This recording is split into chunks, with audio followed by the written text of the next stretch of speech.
Katie, the Candy Cane Fairy, written by Tim Bugbird, published by Make Believe Ideas. In a gingerbread house on Lantern Lane, decked in red, white, and green, lived a singer, Katie Candy Cane, Fairyland's Christmas queen. With her fairy sisters, Crystal and Glow, she worked throughout the year to perfect their famous festive show and fill each song with cheer.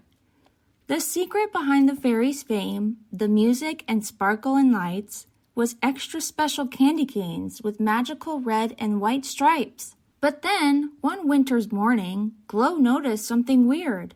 Overnight and without warning, the cane stripes had disappeared. The shows were in their planner and rehearsals were nearly through. But with no stripes to create the glamour, what would the fairies do? Crystal said, "If we use our brains, how difficult can it be to put on a show without striped canes?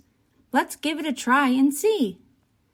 But with no flashes and fizzes, or magical stuff, and a lack of sparkles and whizzes, it just didn't feel good enough. So the fairies jumped on their motor trike and raced to Holly's cane store. "I'm totally out of stripes," Holly said, "and I know I can't get any more. I've got canes in gold with sparkly stars or silver with hearts and dots. I've got a few blue and purple too. Look around, I've got lots. But just one thing I have not got, and that's without a doubt, is any kind of cane with stripes. I am completely sold out." Katie's poor head was in a spin. Her brain was in a tangle. The fairies had to think again to see things from a different angle. So they searched their house for their stripiest things, for hats and scarves and socks. They wore them together with stripes on their wings and their stripiest party frocks. But as hard as they tried, things did not improve. Would nothing bring back their sparkling groove? When the day of the Christmas show came around, the fairies had done all they could. But without their canes, they feared it was bound to be boring and not any good. Outside, the audience stood in line. They just couldn't wait to get in. The sisters hugged and said, "It's time. Let's take a deep breath and begin." Alone on the stage, the fairies sang, softly at first, then stronger. Slowly, they saw the joy they could bring. They didn't need canes any longer.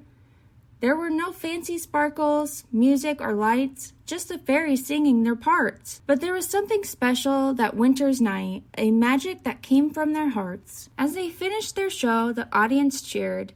It had been a wonderful night. The fairies bowed, then stepped outside and were met by a magical sight. Candy cane stripes hung shining bright like ribbons from every tree.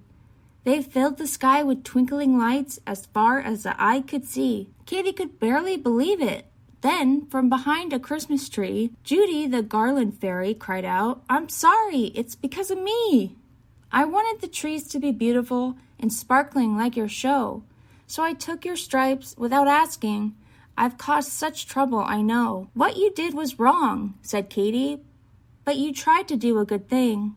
And tonight we have learned we don't need our canes. True sparkle comes from within." Judy joined her friends in one last song as it started to gently snow. The fairies gathered and sang along. This was the best ever Christmas show. Katie's Christmas show was saved by courage, love, and caring. And that night, every fairy felt the joy that comes from sharing. The end.